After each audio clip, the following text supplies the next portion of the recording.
छै कोन मतलब जान के कोन काज छै।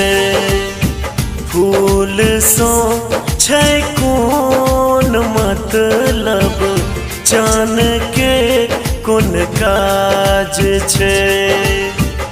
आहा छी जब संग हमरा आन के कोन काज छै। आहा छी जब संग हमरा आन के कोन काज छै। फूल सो छै कोन मतलब जान के कोन काज छै। फूल सो छै कोन मतलब जान के कोन काज छै।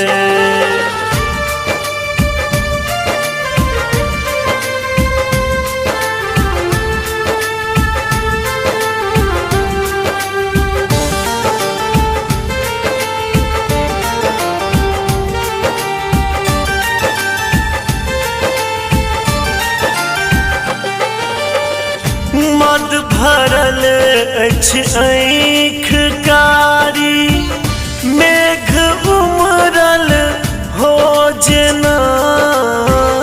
मद भरल अछि आँख कारी, मेघ उमरल हो जेना।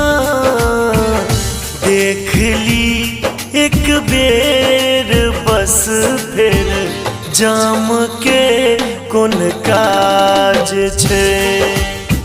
फूल सो छै कोन मतलब जान के कोन काज छै।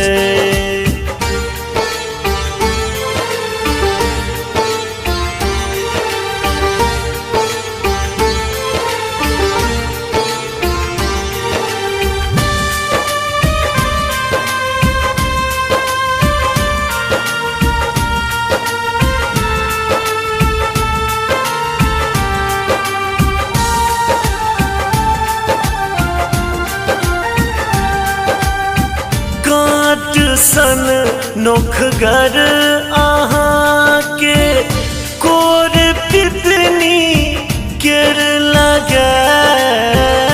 काट सन नोखगर आहाँ के कोर पिपनी केर लगे।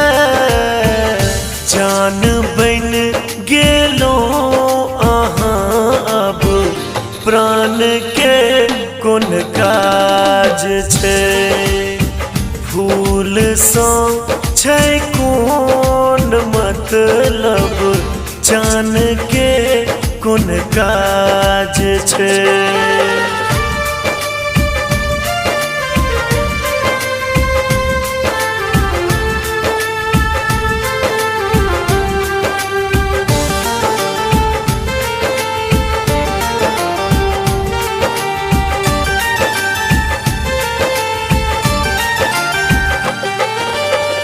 पाइब आहाँ के मगन हर खित हिया अरहुल सन। पाइब आहाँ के मगन हर खित हिया अरहुल सन। मान छी माधव के ओही समान के कोन काज छै। फूल सो छै कोन मतलब जान के कोन काज छै।